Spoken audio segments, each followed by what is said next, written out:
성령이 아시아에서 말씀을 전하지 못하게 하시거늘 그들의 부르기아와 갈라디아 땅으로 다녀가 무시아 앞에 이르러 비두니아로 가고 자 에스되 예수의 영이 허락하지 아니하시는지라 무시아를 지나 드로아로 내려갔는데 밤에 환상이 바울에게 보이니 마게도냐 사람 하나가 서서 그에게 청하여 이르되 마게도냐로 건너와서 우리를 도우라 하거늘 바울이 그 환상을 보았을 때 우리가 곧 마게도냐로 떠나기를 힘쓰니 이는 하나님이 저 사람들에게 복음을 전하라고 우리를 부르신 줄로 인정함이로라. 우리가 드로아에서 배로 떠나 사모드라게로 직행하여 이튿날 네아폴리로 가고 거기서 빌립보에 이르니 이는 마게도냐 지방의 첫 성이요 또 로마의 식민지라. 이 성에서 수일을 유하다가 안식일에 우리가 기도할 곳이 있을까 하여 문밖 강가에 나가 거기 앉아서 모인 여자들에게 말하는데 두아디라시에 있는 자색 옷감 장사로서 하나님을 섬기는 루디아라 하는 한 여자가 말을 듣고 있을 때 주께서 그 마음을 열어 바울의 말을 따르게 하신지라. 그와 그 집이 다 세례를 받고 우리에게 청하여 이르되 만일 나를 주 믿는 자로 알거든 내 집에 들어와 유하라 하고 강권하여 머물게 하니라. 아멘.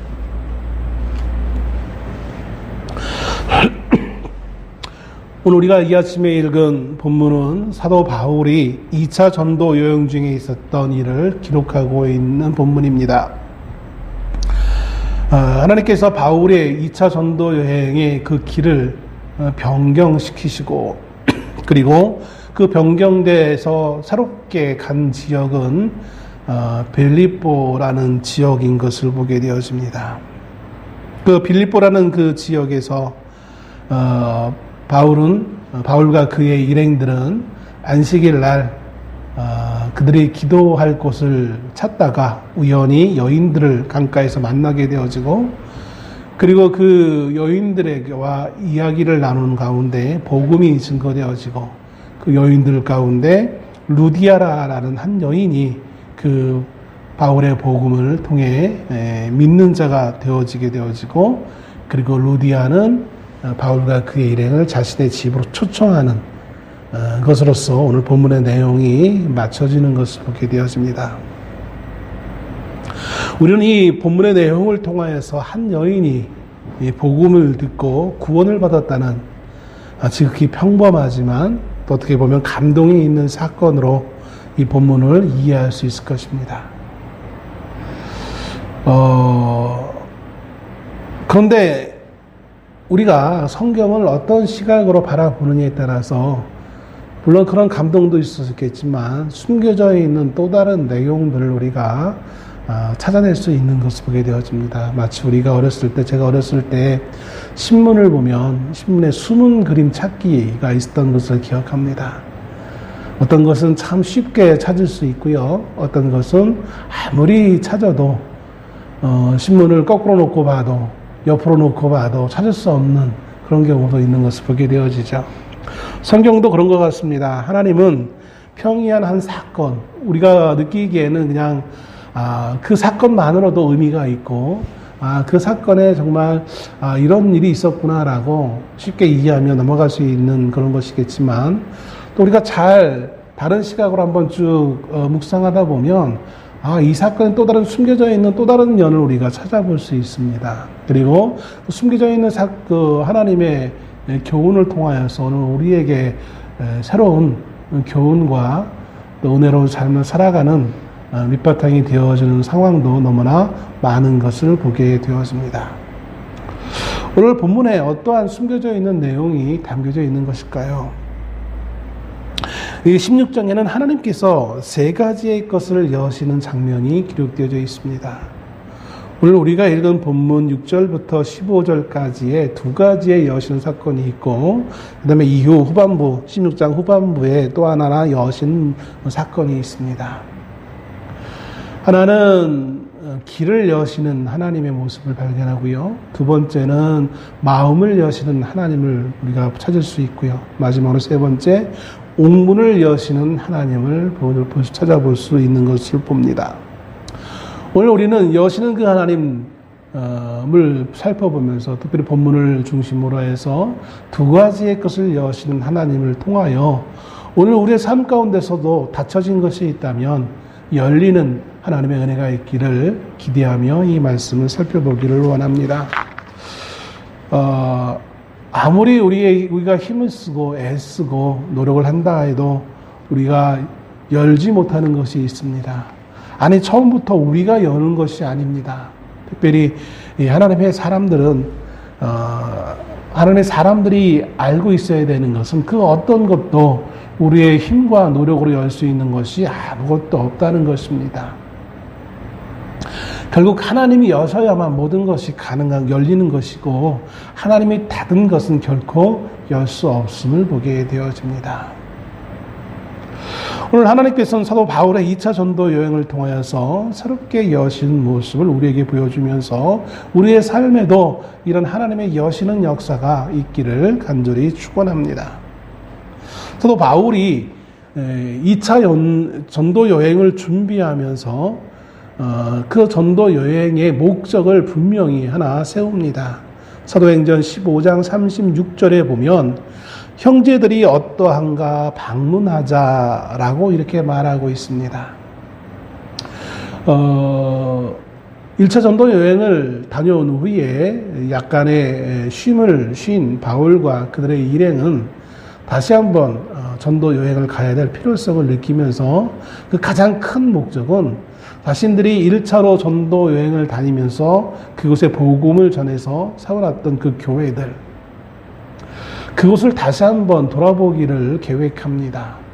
지금같이 지역마다 교회가 세워지고 목회자들이 있고 또 많은 부교육자들이 있고 하는 그런 시스템이 아니라, 그 당시에는 전도자들이 한 지역에 가서 며칠 혹은 일주일 혹은 길면 한 달, 바울 같은 경우 어떤 경우에는 이제 1년, 2년, 3년 경우도 있을 수 있던 것을 보게 되어지는데, 아무튼 며칠에서 길어야 몇 년 정도 한 지역에 머무르면서 복음을 전하고, 그리고 거기에 믿는 자가 세워지게 되어지면 그곳에 이제 교회로서 예배당 건물이 있는 것이 아니라 그 믿는 사람의 가정을 중심으로 교회를 세워놓고 다른 지역으로 이동을 하는, 흔히 말하는 그 순회 전도라고 하지요. 그런 식으로 복음을 전하던 그런 시절이었습니다. 우리나라도 처음 복음이 들어왔을 때 그런 식으로 선교사들이 복음을 전했습니다.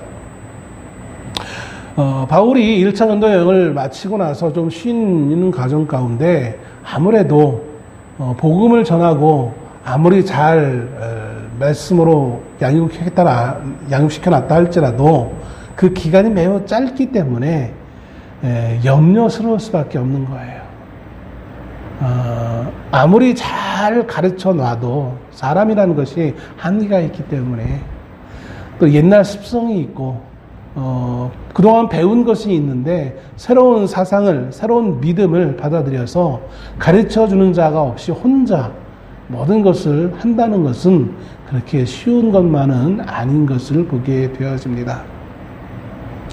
그래서 바울과 그의 일행들은 이제 2차 전도 여행을 출발하면서 그들을 다시 돌아보면서 그들이 이제 잘 하고 있는 것에 대해서 격려도 하고, 미진한 부분이 발견되어지면 새롭게 그들을 다시 재교육을 시키기도 하는, 그러면서 좀 더 교회를 더 좀 확장시키기 위한 목적으로 2차 전도 여행을 준비합니다.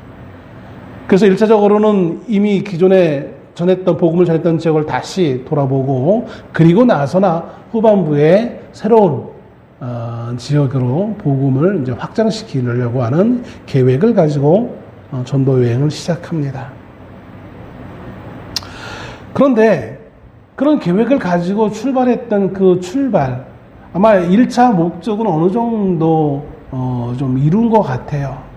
복음을 전했던 지역을 다시 돌아보는 것까지는 어떻게 한 것 같아요. 그리고 나서 이제 오늘날로 얘기하면, 예전에는 터키라고 했고 지금은 튀르키예라고 하죠. 그 튀르키예 남쪽 지역을 잘 돌아본 이후에 이제 북쪽으로 올라가려고 합니다. 오늘 말씀을 통해서 보면 6절 말씀에 그들이 부르기아와 갈라디아 땅으로 다녀가 무시아 앞에 이르러 비두니아로 가고자 애쓰되라고 말씀합니다. 지금 6절과 7절에 있는 말씀은 튀르키예의 중부, 북부 지역에 이르는 도시, 지역 이름입니다. 도시라기보다는 한 큰 지역을, 광역 지역을 의미합니다. 우리가 흔히 알고 있는 갈라디아 혹은 부르기아, 특별히 갈라디아 같은 경우 우리가 갈라디아서도 있으니까 좀 익숙한 지역이겠죠. 갈라디아, 그리고 그 좀 더 올라가면 흑해와 맞닿아 있는 비두니아라는 곳입니다. 뭐 에게해와 이제 흑해가 있죠. 이 비두니아까지 가고자 하는 그런 계획으로서, 그러니까 튀르키예 중앙에서 중앙부를 남쪽에서 북쪽으로 이렇게 쭉 올라가려고 하는 계획을 가지고 있었어요. 그런데 그 계획을 이루려고 실천하려고 하다가 보니까 이상하게 그 길이 막히는 거예요. 오늘 말씀에 의하면 가고자 애쓰되 예수의 영이 허락하지 아니하는지라라고 했어요. 성령이 허락하지 않았다라는 거예요. 어떤 식으로 허락하지 않았는지 우리는 알 수는 없습니다. 그건 설명해 주고 있지 않기 때문에. 그러나 그들의 뭐 꿈에서 뭔가 우리가 흔히 상상하는 것처럼 꿈에 가지 마라 뭐 이렇게 한 것 같지는 않고, 아무튼 어떤 현상도 자꾸 일어나서 그 가는 길이 막히고 있는 것을 보게 되어집니다. 왜 이렇게 되어질까라는, 사실 어떻게 보면 1차 전도 여행은 성공적이었다라고 결론을 내릴 수 있었고, 뭐 많은 사람을 전도했다기보다는 얼마 되지 않는 그 전도의 열매들이긴 했지만, 그래도 지역마다 복음이 전달되어지기도 했고, 뭐 쫓겨다니는 곳도 있었고 뭐 하긴 하지만, 아무튼 소기의 목적을 이루었던 거였고, 그리고 2차 전도 여행도 출발은 괜찮았던 것 같아요. 어느 정도 목적을 이루었고, 이제 그것을 기반으로 해서 더 크게, 더 많은 지역, 더 다른 지역의 복음을 전하려고 했는데 이것이 막히고 있다는 겁니다.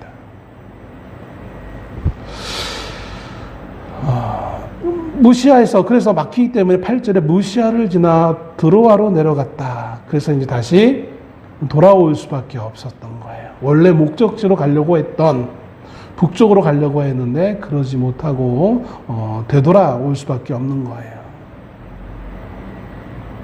에게를 지나 흑해 정도로 이제 말씀드렸던 비두니아라는 지역으로 가서 복음을 전하려고 했는데 그러지 못하고 다시 돌이킬 수밖에 없었어요. 그런데 밤에 바울이 하나의 환상을 보게 되었습니다.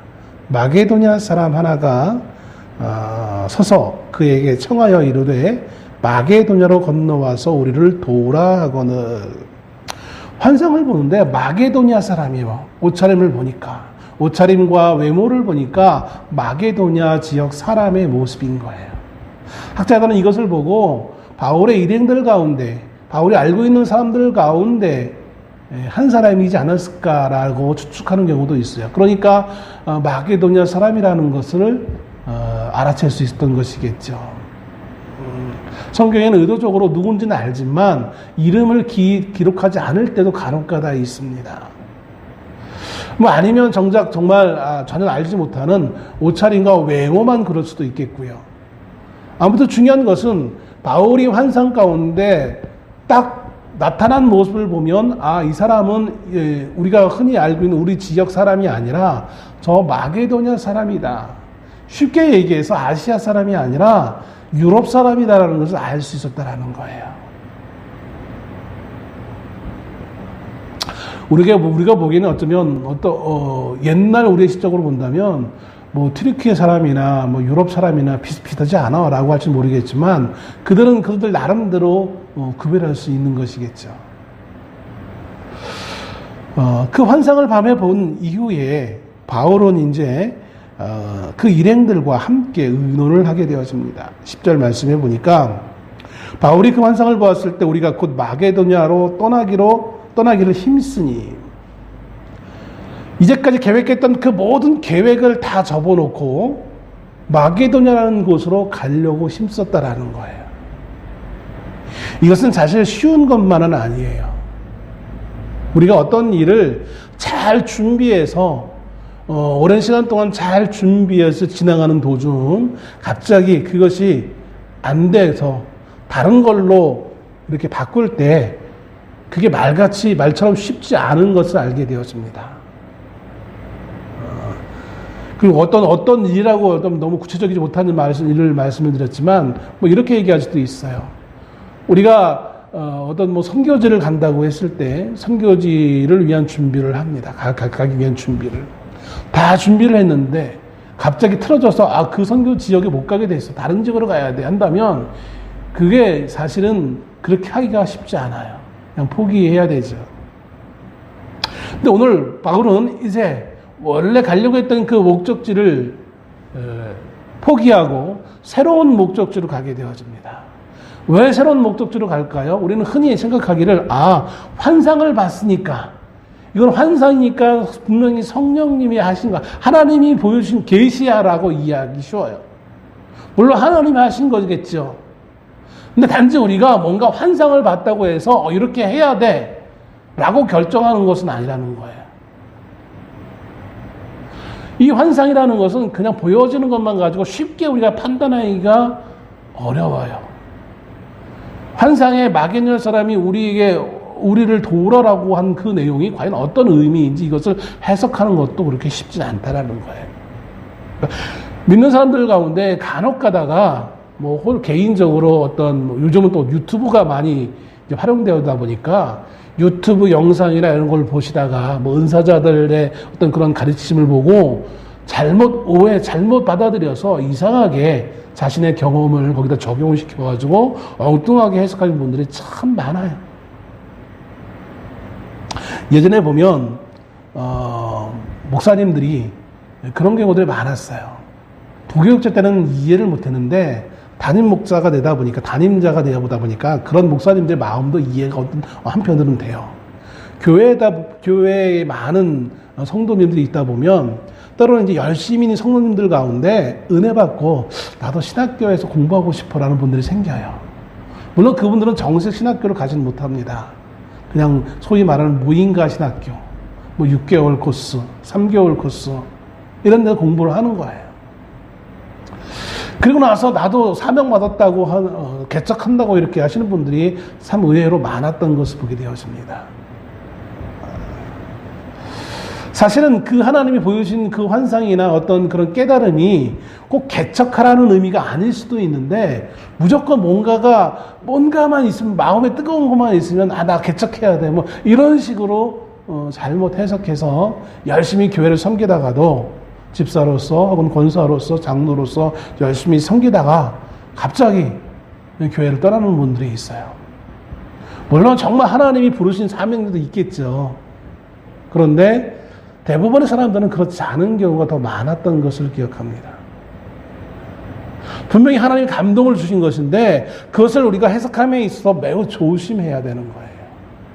오늘 바울은 이 환상을 보고 바울 스스로가 그래 우리가 마게도를 바로 가야 돼 바로 혼자 그 스스로 결정한 게 아니었어요. 오늘 9절 말씀해 보면 10절 말씀을 보면 바울이 그 환상을 보았을 때 우리가 곧 마게도냐로 떠나기를 힘쓰니 왜 힘썼냐면 이는 하나님이 저 사람들에게 복음을 전하라고 우리를 부르신 줄로 어떻게 했다고요? 인정함이로라 라고 말씀하고 있어요. 이 인정한다는 이 말은 원래 헬라어 의미를 보면 이런 의미가 있어요. 종합하여 결론 짓는다는 뜻이에요. 그러니까 추측하다 혹은 결론을 내리다 확신하다 이렇게 하는 거거든요. 그래서 그냥 확신하는 것이 아니라 뭔가 추측하여서 뭔가 여러 명이 같이 서로 토론을 한다든지 의견을 나누어서 그것을 서로 의견을 모으는 과정을 통하여서 결론을 내리는 거예요. 바울이 자신이 그 환상을 봤다고 해서 이게 하나님 뜻이니까 내가 내 말을 따라야 돼 이렇게 주도적으로 앞서는 것이 아니라 비록 이 전도 여행의 주도자는 바울이었을지라도 바울 혼자 독단적으로 결정하는 것이 아니라 그와 함께 했던 동료들과 자신이 본 그 환상을 이야기하고 그 환상에 대해서 아마 같이 의견을 나누고 기도하면서 결정했을 거예요. 이것이 바울과 그의 일행이 원래 전도 여행의 목적을 버리고 새로운 지역으로 바꾸는 결정적인 역할을 하고 있는 것을 봅니다. 물론 직접적인 결정적인 원인은 바울이 본 환상이었지만, 그러나 그 환상을 가지고 같이 기도하며 그 환상의 의미를 같이 찾고, 그리고 나서 누구도 반대하지 아니하는, 이것은 하나님이 우리에게 새로운 길을 여시는 모습이다라는 것을 받아들인 이후에 그들이 결정하고 있다는 거예요. 물론 이 결정에는 그 어떤 것도 이렇게 하면 우리에게 다 이익이겠지, 이것이 더 우리에게 이건 손해고 이건 이익이라는 어떤 세속적인 어떤 그런 토론의 과정이 아닌 것을 우리는 명심해야 될 줄 압니다. 하나님의 일을 하는 데 있어서는 세상에서 말하고 있는 경제 법칙이 적용되지 않아요. 때로는 교회는 경제적으로 손해를 볼 수도 있어요. 복음을 위해서라면, 영혼 구원을 위해서라면 경제적인 손해도 감수해야 되는 것이 교회의 모습이에요.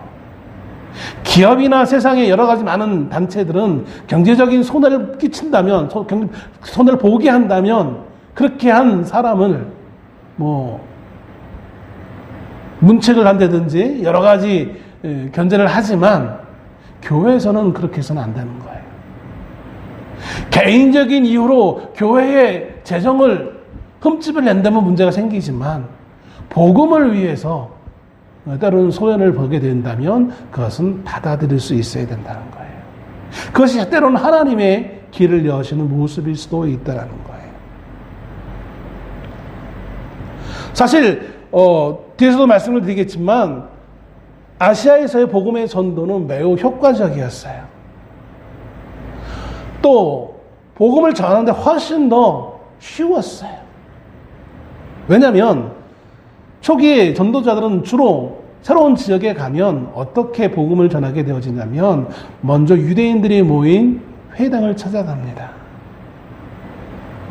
회당에 찾아가서 안식일날 회당 예배를 드리고 있는 유대인들을 향하여서 랍비로서, 선생으로서의 어떤 그런 자격을 말하면서 설교할 수 있는 그런 시간을 할애받을 수 있어요. 선생이 아니더라도 누구나 유대인이라면 그런 자격을 요구할 수 있었어요. 그래서 누구라도 자신이 알고 있는 하나님의 말씀에 대해서, 구약 성경이겠지만 그 내용을 읽고 그 내용에 대해서 사람들에게 소위 우리식으로 얘기하면 간증을 할 수 있었던 거예요. 그렇기 때문에 복음 전자들, 바울도 마찬가지로 어딜 가든지 제일 먼저 찾았던 곳은 유대 회당이었어요. 하나의 접촉점이 있었다라는 거예요.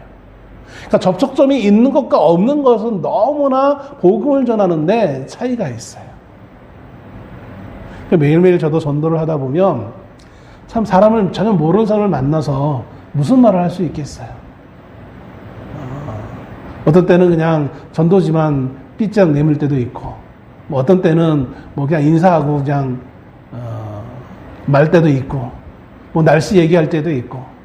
처음 만나면 힘들어요. 그러나 자주 매일매일 나가서 자주 보다 보면 때로는 인사하다가 또 뵙네요 라고 하면서 아무래도 처음보다는 두 번, 세 번 만나면 더 이야기할 수 있는 얘기거리들이 좀 많이 생기는 것을 보게 되었습니다. 그 접촉점이 그래도 한두 번 맞다고 해서 말을 하는데, 서로 대화하는데 조금 더 친숙하게 이야기할 수 있는 경우도 참 많은 것을 보게 돼요. 처음에는 그냥 이상한 사람, 저로 피하고 도망가다가도 몇 번 만나게 되어지면 최소한 인사라도 받는 그런 경우가 참 많은 것을 보게 되어져요. 바울이 1차 전도 여행을 끝나고 2차 전도 여행을 준비하면서 아시아에서 복음을 전하는 것이 그렇게 쉬운 것은 아니지만, 그래도 어느 정도 복음이 전해지어지는 그런 현상들을 보게 되었습니다.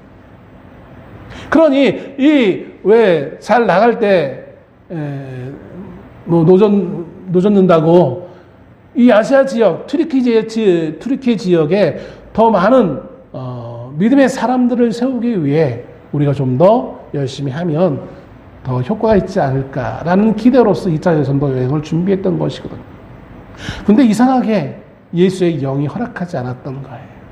그러더니 전혀 엉뚱하게도 새로운 지역, 마게도냐 지역으로 가게 되었습니다. 이것도 오늘날 보면 그리스 지역입니다. 그리스 지역과 이 원래 복음을 전하려고 했던 지역은 참 많이 차이가 나는 것을 보게 되었어요. 특별히 오늘 본문에 나와 있는 이 빌립보 지역은 너무나 많은 차이가 있는 것을 보게 되었습니다. 실제로 우리 복음의 전도 선교 역사에 보면 이런 경우도 좀 많았던 것을 보게 되어져요. 하나님이 길을 여시는데 우리가 기대했던 것과는 전혀 다른 모습으로 길을 여시는 거예요. 우리가 잘 알고 있는 리빙스턴이라는 사람이 선교사가 있습니다. 아프리카 밀림 지역에 들어가 30년 동안 복음을 전하면서 의료 선교사로서 큰 역할을 했던 사람이죠. 근데 원래 이 리빙스턴은 아프리카로 가려고 했던 것이 아니라 원래는 중국으로 가기 위해 준비했던 사람이었어요. 20대 아주 초반의 젊은 나이에 자신은 중국으로 가서 복음을 전해야 되겠다. 그 당시에 그러한 사명과 열정을 가지고 준비했습니다. 그런데 그때 그 당시 아편 전쟁이라는 전쟁이 일어남으로 말미암아 그 중국에 들어갈 수 없었어요. 그리고 그는 중국을 포기하고 아프리카로 가고 아프리카에서 하나님의 인도하심을 경험하게 되어지죠. 낙후된 그 아프리카에서 수많은 사람들을 치료하며 복음을 전했던 모습을 우리는 알 수 있습니다. 리빙스턴만이 아니라 영국 침례교 선교사로 근대 선교의 아버지라고 불리는 윌리엄 캐리는 남태평양에 있는 폴리네시아라는 곳으로 가려고 했었습니다. 그런데 하나님은 그 발걸음을 틀으셔서 인도로 가게 하십니다. 또 미국인 최초의 해외 선교사인 아도니람 저드슨이라는 사람은 오히려 인도를 준비하고 있었는데 하나님은 그 인도가 아닌 미얀마로 이끄시는 것을 봅니다. 이처럼 우리의 준비와는 다르게, 우리의 기도와는 다르게 하나님은 새로운 걸로 새롭게 길을 여시는 경우가 정말 많은 것을 봅니다. 이것이 비단 복음의 선교 역사에만 있는 것이 아니라 우리의 삶에도 마찬가지예요. 우리의 삶에서도 하나님은 우리가 기대한 것과는 전혀 다른 모습으로 우리의 길을 여시는 것을 보게 되었습니다. 여러분 지금 나의 삶에 나의 삶의 현장에서 내 상황에서 모든 것을 우리는 계획하고 실행할 수밖에 없어요. 근데 그것은 우리의 모습인 것이고 하나님은 그것과는 전혀 상관없이 우리를 향한 새로운 계획을 가지시고 우리를 이끄시는 경우가 종종 있습니다. 그러므로 여러분 지금 현재의 모습 때문에 우리가 절망하거나 포기하지 않으시기를 바랍니다. 하나님은 늘 새롭게 우리를 하나님의 길로 이끄심을 믿고 여기에 소망을 가지고 우리가 살아갈 수 있는 우리가 될 수 있기를 소원합니다. 하나님이 이들이 이 바울의 일을 어떻게 이끄셨는지 그 길을 새롭게 여셨는지 보면 그들이 이 마게도냐로 가는 그 길에 훨씬 더 아주 확실하게 적용되어집니다. 11절 말씀에 보면 우리가 드로아에서 배로 떠나 사모드라게로 직행하여 이튿날 네아폴리로 가고 라고 말씀합니다. 드로아에서 네아폴리라는까지 가는 그 거리는 약 240km 정도라고 말을 합니다. 근데 그 240km를 이틀 만에 갑니다. 뭐 지금 우리 생각으로는 240km 이틀 뭐 적당히 걸렸네라고 말할지 모르겠어요. 그런데 그 당시에 바울이 갈 때는 이렇게 이틀 걸렸지만 나중에 돌아올 때는 얼마 걸렸냐면 5일이 걸렸어요. 갈 때는 이틀 걸린 거를 올 때는 5일씩이나 걸렸어요. 그것은 하나님이 얼마나 지금 가는 그 길을 급하게 또 매우 순행을 타고 갈 수 있도록 하나님이 하셨다라는 거예요. 직행했다라는 것은 이것은 그냥 우리가 흔히 생각하는 걸로 갈아타지 않고 우리가 어느 지역을 갈아타지 않고 그런 걸 타고 한 번 탄 걸 가지고 그냥 바로 가는 걸로만 우리 생각하는 그것이 아니라 이거를 순행했다라는 말로 이해하시면 좀 더 원어의 뜻에 맞을 것 같아요. 맞바람을 맞는 것이 아니라 순행하여서 너무나 정말 잘 도착한, 그래서 그것을 시간이 너무나 잘 단축해서 이틀 만에 이렇게 갔다라는 사실을 말해주고 있는 것을 봅니다. 이것이 하나님의 길을 여신 모습의 하나의 효과로 우리에게 증거되어지고 있는 것입니다.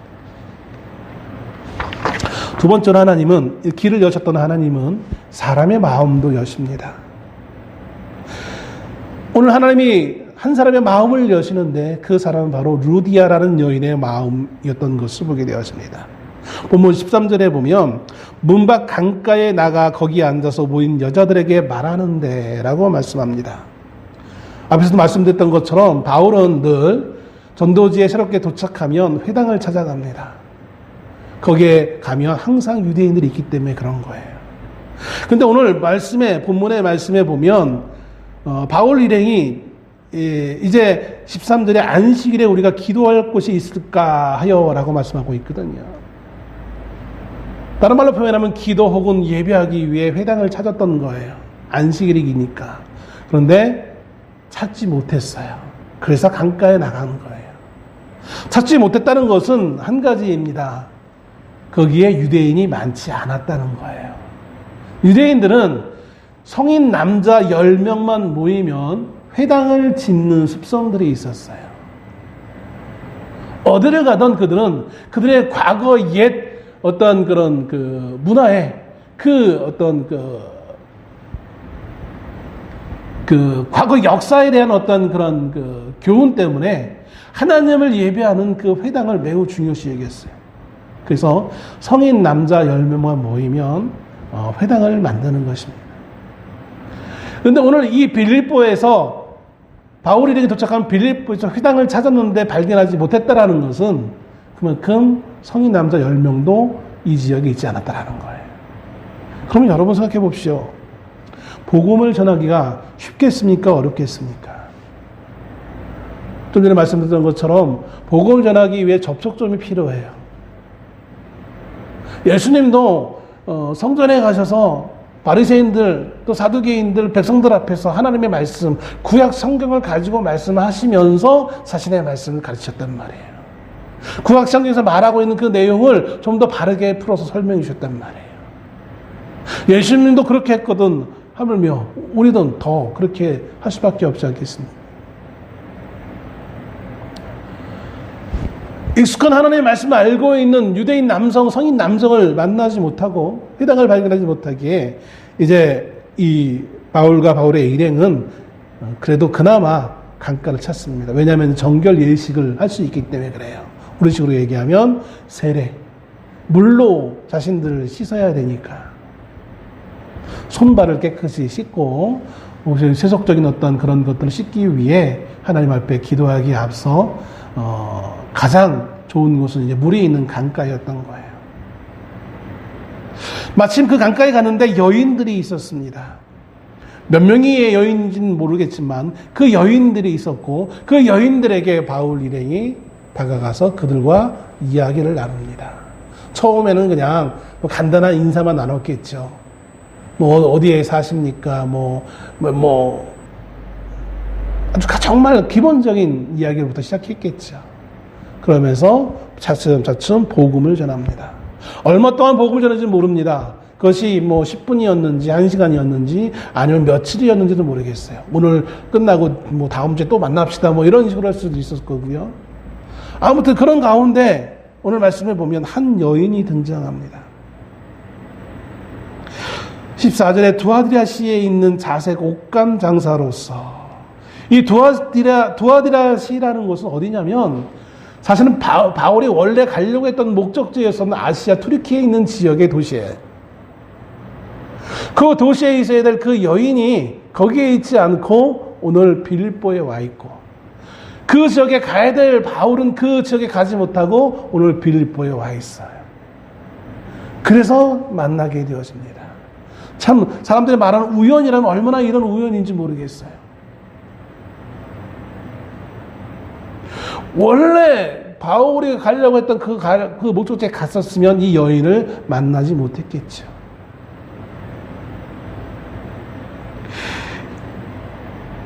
자색 옷감 장사라는 것은 이 여인은 어떻게 보면 사업가예요. 사업가인데 그냥 사업가가 아니라 소위 성공한 사업가였습니다.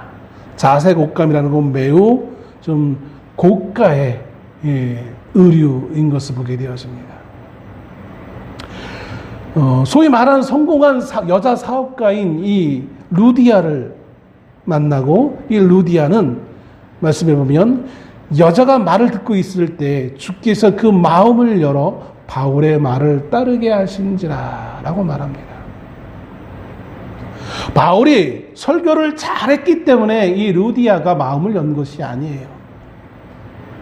바울의 모습이 흔히 소위 말하는 아이돌같이 막 멋있게 생겨서 이 여인이 어떻게 하다 보니까 바울에게 빠져서 바울을 좋아하게 되고 그가 하는 말을 따르고 하는 그런 보편적인 사람들, 인간 사회에서 있을 법한 어떤 그런 모습이 아니에요. 우리 흔히 말하는 예수님의 모습 가운데 흠모할 만한 그 어떤 아름다움이 없었다라고 성경에 기록한 것처럼 바울도 사실은 외모만 본다면 매우 사람이 호감을 가질 만한 그런 외모는 아니었던 걸로 역사학자들은 말해주고 있습니다.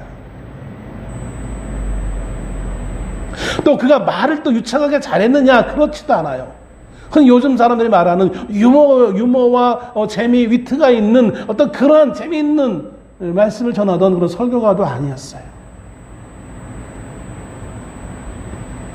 그 말하는 걸 보면 너무나 듣기가 정말 불편할 정도로 바울의 언변이 그랬다라고 말을 해요. 글로는 참 잘 썼는데 말하는 거는 정말 좀 뭔가 좀 듣고 싶지 않은 그런 정도의 사람이었다라는 거예요.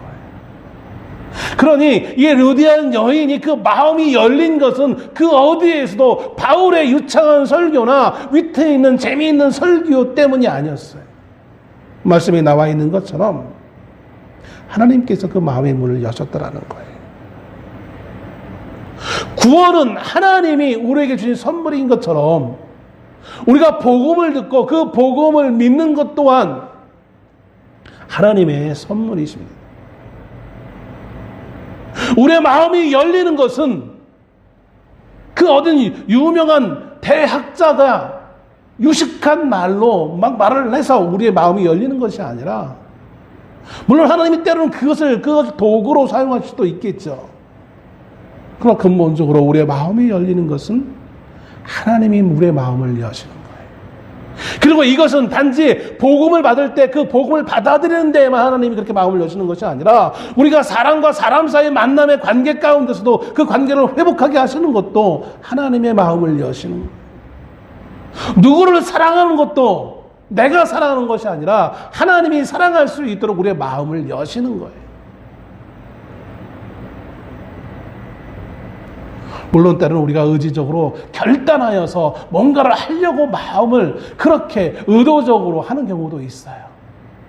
그러나 그것은 그렇게 오래 갈 수 없는 거예요. 마음에서 우러나올 수 있는 것이 아니에요. 복음을 받아들인 이 루디아는 바울의 일행에 한 가지를 제안합니다. 그게 뭐냐면 15절에 세례를 받았어요. 그 집에 온 식구가 같이 함께 세례를 받았어요. 정말 믿음의 한 가정이 생겨나게 되어지는 것이죠. 그리고 청하여 이르되 만일 나를 주로 믿는 자로 알거든 내 집에 들어와 유하라. 세상에 자기네 집에 초청하면서 지금 누가 갑이고 누가 을일지 모르겠어요. 잠시 쉴 만한, 복음을 전하는 이 빌립보에 머물 동안 쉴 만한 그 장소가 필요했는데 그 장소를 구하는 바울과 그의 일행이 을이 되어야 되는데 오히려 그들이 갑이 되어지고 이 루디아가 을이 되어졌어요.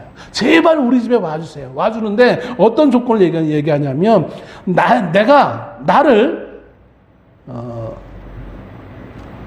주 믿는 자로 알거든 이에요. 루디아 나를 내가 예수 믿는 사람으로 당신이 인정한다면, 받아들인다면 우리 집에 와서 좀 쉬십시오 라는 거예요. 세상에 어떻게 이런 상황이 일어날 수 있겠습니까? 자기 집에 초청하면서 철저하게 을의 위치가 되어진 루디아의 모습을 봐요. 훗날 사도 바울이 옥에 갇혔을 때 루디아와 이 빌립보 교인들은 갇혀있는 이 바울을 위해서 선교 헌금을 빌립보에서 보내는 그러한 모습으로 섬김의 모습도 보이고 있는 것을 보게 되어집니다. 이 유럽 지역의 첫 복음의 열매가 이 루디아가 되어지는 것입니다. 기독교 역사상 물론 기독교가 아시아에서 시작되어졌지만 그 기독교가 크게 성장하는 것은 어디에 성장합니까? 유럽에서 성장하잖아요. 그리스를 지나 이제 로마로 가게 되어지죠. 로마를 통해서 수많은 유럽의 지역으로 복음이 확장되어집니다. 수많은 설교가들, 수많은 학자들이 배출되어집니다. 그 첫 출발이 어디에서 비롯되어지냐면 바로 이곳, 이 빌립보 루디아로부터 시작되어지고 있는 것을 보게 되었습니다.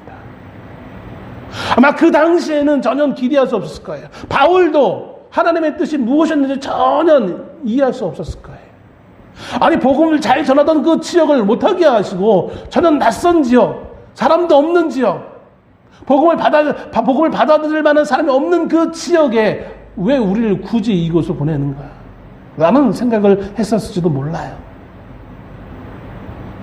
그냥 보냈으면 더 많은 사람, 더 많은 열매를 거두지. 근데 바울은 이 빌립보에서 이 루디아 한 여인과 그 가정을 얻게 되어집니다. 산술적으로 본다면 너무나 손해일 수밖에 없어요. 그런데 나중에 훨씬 시간이 지난 다음에 보니까 바울 개인에게도 또 교회에도 복음의 확장에도 정말 놀라운 하나님의 여심이 그 길의 여심과 이 한 여인의 마음을 여심을 통하여서 놀라운 복음의 확장이 있는 것을 보게 되었습니다. 여러분 우리는 모릅니다. 우리의 삶에 하나님의 한 번의 여심이 나의 마음의 문을 여신 그 하나님의 그 역사하심이 혹은 한 형제 한 자매의 그 마음의 문을 그 역사하심이 앞으로 어떤 놀라운 기적을 가져다 줄지 우리는 알 수는 없습니다. 그 기적의 주인공이 누군가가 아니라 내가 되어질 수 있는 우리 그런 은혜가 오늘 우리에게 있기를 소원합니다. 오늘 하나님께서 나의 길을 여시고 나의 마음을 여심을 통하여 이제까지 경험하지 못했던 놀라운 새로운 일들이 우리 안에 일어날 수 있는 그런 기점이 바로 오늘이 될 수 있기를 주님의 이름으로 축복하며 기도합니다. 같이 기도하겠습니다.